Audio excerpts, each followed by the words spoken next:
Good evening friends, welcome to the channel Sarkari Guide. तो आज का जो अपडेट है आप देख रहे हैं प्रेस विज्ञप्ति पंचायत आम निर्वाचन 2026 के संदर्भ में। ठीक है, तो बिहार में जो पंचायत चुनाव है, ठीक है, बिहार में जो पंचायत चुनाव 2026 का है, तो उसको लेके ना सोशल मीडिया पे और बहुत अलग अलग जगह पे बहुत सारा चैटर चल रहा है, बहुत सारी बात चल रही है कि चुनाव ये हो जाएगा, चुनाव डिले हो जाएगा, चुनाव में आरक्षण ख़त्म कर दिया जाएगा, मतलब जो 33% महिलाओं का आरक्षण है वो ख़त्म कर दिया, मतलब अलग अलग तरह का। ठीक है, मतलब जिसका कोई आधार नहीं है वैसी बातें भी चल रही हैं। मतलब जिसके चक्कर में, जिसके चलते जो जो सरकार है, मतलब सॉरी, जो निर्वाचन आयोग है राज्य का, राज्य का निर्वाचन आयोग है, वो मतलब एक उसको एक विज्ञप्ति देना पड़ा, मतलब प्रेस रिलीज उसको देना पड़ा कि देखिए, मतलब जो जो क्लेरिफिकेशन है उसके बारे में क्लेरिफिकेशन डिटेल्स दिया गया है। ठीक है, तो चूंकि इसमें वीडियो बनाने का मतलब ये है कि बहुत सारे लोगों का कमेंट आ रहा था, पिछले वीडियो में कुछ कमेंट आ रहा था कि सर इस चुनाव के बारे में कुछ बनाइए, ये जो चैटर चल रहा है इसमें क्या क्या है, आरक्षण को ख़त्म किया जा रहा है, ये है वो है, मतलब ऐसा कुछ जो भी है, मतलब आरक्षण कहने का मतलब जो सीट रिजर्व है उसको हटाने की ऐसा वैसा। ठीक है, तो देखिए पहले क्या है, पंचायत आम निर्वाचन 2026 के अंदर में सूचित करना है कि प्रायः ऐसा देखा जा रहा है कि सोशल मीडिया के माध्यम पंचायत आम निर्वाचन 2026 की अवधि तथा ग्राम पंचायत ग्राम कचहरी के विभिन्न पदों के आरक्षण के संबंध में भ्रम की स्थिति उत्पन्न की जा रही है, तो उक्त संदर्भ में स्पष्ट किया जाता है। ठीक है, तो जो ये पहले लिख दिया है कि जो जो भ्रम आपको दिया जा रहा है, जो जो भ्रम फैलाया जा रहा है, मतलब वो सारी बातें, तो उसका क्लेरिफिकेशन नीचे दिया गया है कि इसमें क्या क्या करना है। ठीक है, और क्या क्या बात सच है उसके बारे में जानकारी दिया गया है। चूँकि ये इस पर भरोसा कर सकते हैं, मैं पहले ही आपको बता देता हूँ, मैं वीडियो जो भी बनाता हूँ उसमें आपको मिथ बस्ट कर देता हूँ, जो भी मतलब आपको गलतफहमी फैला दिया गया है उसको दूर कर देता हूँ मैं। चूँकि मैं जो भी जानकारी लेके आता हूँ ये सरकार की वेबसाइट से लेके आता हूँ, सरकार के ट्विटर हैंडल से, सरकार के सोशल मीडिया हैंडल से लेके आता हूँ। ठीक है, जैसे ये भी जानकारी है वो चुनाव आयोग, जो बिहार का चुनाव आयोग है उसके उसके वेबसाइट से मैं लेके आया हूँ। देखिए, संयुक्त निर्वाचन आयोग, राज्य निर्वाचन आयोग, पटना, बिहार। ठीक है, तो इसमें क्या क्या लिखा गया वो आप समझ लीजिए एक बार। ठीक है, ये देखिए, कार्यकाल समाप्ति के पूर्व ग्राम पंचायत आम निर्वाचन। ठीक है, जो लड़के पढ़ते हैं उनको ये बात अच्छे से पता है, फिर जो नहीं पढ़ते हैं उनको भी, जो नहीं पढ़ते हैं मतलब कि जो पॉलिटिक्स में बहुत ज़्यादा इंटरेस्टेड हैं, मुखिया का चुनाव लड़ना चाहते हैं, सरपंच का चुनाव लड़ना चाहते हैं, जो भी है। ठीक है, तो उनके लिए भी इनको ये बात पता है उनको कि 5 साल में चुनाव हो ही जाता है, सबको पता है, क्योंकि डेमोक्रेसी में ऐसा है ही बिहार भारत में। तो विगत पंचायत आम निर्वाचन 2021 अगस्त से दिसंबर 2021 में संपन्न कराते हुए नवनिर्वाचित प्रतिनिधियों का शपथ दिसंबर के अंतिम सप्ताह से जनवरी 2022 के प्रथम सप्ताह के मध्य संपन्न हुआ था, जिससे आगामी पंचायत आम निर्वाचन 2026 कार्यकाल समाप्ति यानी दिसंबर 2026 के पूर्व 100 समय संपन्न कराए जाएंगे। देखिए, ये बात तो आपको पता है कि कब चुनाव हुआ था। ठीक है, क्योंकि उस समय कोरोना था। अगर 2021 की बात छोड़िए, 2016 में चुनाव अगर देखेंगे तो अप्रैल मई में चुनाव हो गया था। ठीक है, अप्रैल मई में चुनाव हुआ था, मतलब जून तक शपथ ग्रहण वगैरह सब होके, मतलब मुखिया, सरपंच, वार्ड सदस्य जो होते हैं, या फिर जिला परिषद वाले होते हैं, बीडीसी जिसको बोलते हैं, बीडीसी होते हैं, तो ये लोग उस समय तक शपथ ग्रहण तक, मतलब मई जून तक वो लोग बन चुके थे, अपना पोस्ट धारण कर चुके थे। लेकिन 2021 में कोरोना उस समय आया था, बहुत बड़ा महामारी था, ये सबको पूरा देश दुनिया हिला दिया था।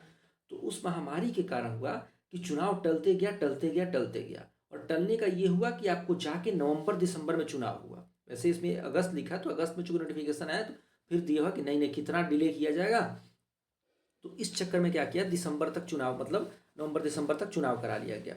और वही लिखा गया है कि चुनाव करा कर और लास्ट तक जनवरी 2022 तक में शपथ ग्रहण वगैरह कंप्लीट करा लिया गया था। ठीक है, तो दिसंबर तक जो चुनाव करा लिया गया था, तो उसके हिसाब से 5 साल जो हो रहा है दिसंबर 2026 में हो रहा है। तो वही इसमें क्लैरिटी दे दिया गया है कि जो अगला जो चुनाव है वो कैसे भी करके, मतलब दिसंबर 2026 के पूर्व, देखिए, दिसंबर 2026 के पूर्व 100 समय संपन्न कराए जाएंगे। ये इसमें क्लियर नहीं किया है अभी कि अप्रैल में होगा, मई में होगा, जून में होगा। लेकिन अगर दिसंबर 2026 से पहले बता रहा है तो आप ये बात मान के चलिए कि उसके पहले पहले, मतलब 2026 में ही करा लेना है, मतलब उसके पहले पहले जनवरी के पहले पहले करा लेगा। तो जनवरी के पहले पहले वैसे चांस जो है, अब इस जो बीच में नोटिफिकेशन जो आया था उससे अकॉर्डिंग जो अनुमान लगाया जा रहा है क्योंकि कैसे भी करके अप्रैल से मई में ही सरकार का जो चुनाव आयोग का लक्ष्य है कि उसके बीच बीच में चुनाव करा लिया जाएगा, जो पहले का साइकिल है वो कंटिन्यू रहे। क्योंकि ये कोरोना में ही डिस्टर्ब हुआ था, तो फिर उसी पे चुनाव आयोग उसी साइकिल पे फिर आना चाहती है। ठीक है, अब चुनाव में देखिए क्या क्या होता है। जैसे आप पंचायत चुनाव के बारे में जानते हैं क्या क्या होता है कि ग्राम पंचायत सदस्य होता है, मुखिया होता है, पंचायत समिति सदस्य होता है, जिला परिषद सदस्य होता है, ग्राम कचहरी सरपंच एवं पंच के निर्वाचन हेतु मतदान मल्टी पोस्ट ईवीएम। देखिए क्या क्या, ग्राम पंचायत सदस्य 1, मुखिया 2, पंचायत समिति सदस्य 3, जिला परिषद सदस्य 4, ग्राम कचहरी सरपंच 5 और पंच 6। मतलब टोटल 6 पोस्ट पे आपको मतदान होता है, 6 पद के लिए। ठीक है, ग्राम पंचायत सदस्य हो गया, मुखिया हो गया, पंचायत समिति सदस्य हो गया, बीडीसी हो गया, जिला परिषद का सदस्य जो होता है जिसको जिला परिषद बोलते हैं ये सब, और ग्राम कचहरी का जिसको सरपंच बोलते हैं, और पंच, ये सब गांव में होता है। ठीक है, तो ग्राम पंचायत सदस्य ये जिसको वार्ड हम लोग बोलते हैं। ठीक है, तो ये 6 पोस्ट पे होता है। और मल्टी पोस्ट ईवीएम से संपन्न कराने हेतु राज्य सरकार द्वारा नीतिगत निर्णय लिए गए हैं। ये राज्य सरकार द्वारा निर्णय लिया गया है कि ये सारा चुनाव ईवीएम पे ही होगा। मल्टी पोस्ट है लेकिन ईवीएम पे ही चुनाव होगा। क्योंकि और आप ईवीएम का जो यूज आप देखते हैं कि जैसे विधानसभा में हुआ, लोकसभा में हुआ, तो उसमें क्या होता है कि आपको एक पोस्ट पे ही चुनाव हो रहा है, विधायक का चुनाव हो रहा है, मतलब आप अपना विधायक चुनते हैं। तो विधायक में ये है, आप ऊपर देखेंगे कहीं तीर छाप है, लालटेन छाप है, कमल छाप है, बस्ता छाप है, हाथी छाप है, जो भी मतलब है, हाथ छाप है, मतलब जितना भी देख रहे हैं। ठीक है, वैसे ही इसमें क्या है कि इसमें आप देखते हैं इसमें तो थोड़ा अलग रहता है। जैसे इसमें रहता है बैगन छाप, ब्लैक बोर्ड छाप, इस तरह का रहता है, इसमें पुल छाप, इस तरह का रहता है इसमें। ठीक है, तो इसमें वो जो दिया जाएगा वो मल्टी, मतलब उसमें भी दिया जाएगा कि उसमें भी ईवीएम कराने का प्रस्ताव रखा गया है कि ईवीएम प्रस्ताव करा कि ईवीएम पे इसको चुनाव करा लिया जाए। ठीक है, ये रूल बताया गया है। ठीक है, कि कैसे कैसे कराना, ये रूल बताया गया है, इसका कोई मतलब नहीं है। देखिए ये पॉइंट मैं आपको ये वाला बता देता हूँ, यहाँ से पढ़ के ये विदित हो कि वर्ष 2016 में पंचायत आम निर्वाचन के पूर्व पदों का आरक्षण का कार्य किया गया था। मतलब 2016 में जो है वो आरक्षण को लागू किया गया था इन सेंस कि उस टाइम जैसे जो भी आरक्षित सीट होता है, जैसे उदाहरण ले लेते हैं, हम कोई उदाहरण लेकर समझाते हैं। मान लीजिए पटना जिला में है, पटना जिला का कोई एक ब्लॉक ले लीजिए। ठीक है, तो वहाँ मान लीजिए कि 20 पंचायत है मान लीजिए, तो 20 पंचायत में आप मान लीजिए कि 10 पंचायत का सीट रिजर्व कर दिया गया। सीट रिजर्व कर दिया मतलब 5 जगह महिला कर दिया गया कि यहाँ महिला कैंडिडेट होगी, 5 जगह में 3 जगह एसटी कर दिया गया, 2 जगह एससी सीट कर दिया गया। ठीक है, तो वो 2016 से लेकर 26 तक उसको फ्रीज कर दिया गया कि 16 से 26 तक रहेगा, लेकिन 26 में उसको हटा के, मतलब सीट तो उतना रहना ही है, जैसे सीट जितना एससी के लिए रिजर्व है, जितना एसटी के लिए रिजर्व है, महिला के लिए उतना सीट रहेगा, लेकिन उस सीट को हटा के दूसरी जगह शिफ्ट किया जाएगा। मतलब पहले जो सीट सामान्य कोटा का था उसको शिफ्ट कर दिया जाएगा, जो पहले सामान्य था वो आरक्षित हो जाएगा, जो आरक्षित है वो सामान्य हो जाएगा। ठीक है, वो लागू रहेगा, यही आपको बताया गया है इसमें। इसी को लेकर गलतफहमी जो फैलाया जा रहा था उसको बिल्कुल दूर कर दिया गया निर्वाचन आयोग द्वारा।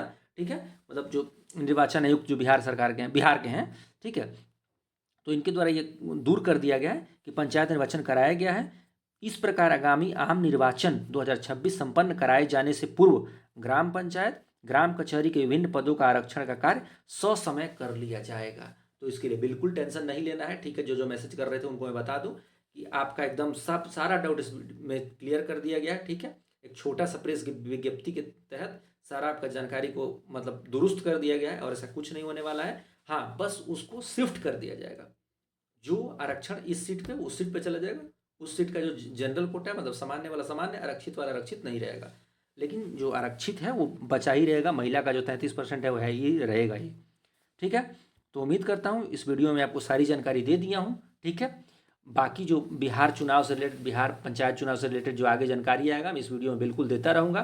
तो ठीक है, अगर ये आपको वीडियो बहुत इन्फॉर्मेटिव लग रहा है, बहुत जानकारी वाला लग रहा है, ठीक है, आपको लग रहा है कि आपके काम का वीडियो है, तो प्लीज़ वीडियो को लाइक और शेयर ज़रूर करिए, और चैनल को सब्सक्राइब करना बिल्कुल भी नहीं भूलिए। ठीक है, ताकि अगर आपको जो भी अगला टॉपिक वीडियो बनाऊँ आपको नोटिफिकेशन मिल जाए। ठीक है, तो मिलते हैं किसी नेक्स्ट वीडियो में नेक्स्ट टॉपिक पे। ठीक है, तब तक के लिए गुड बाय।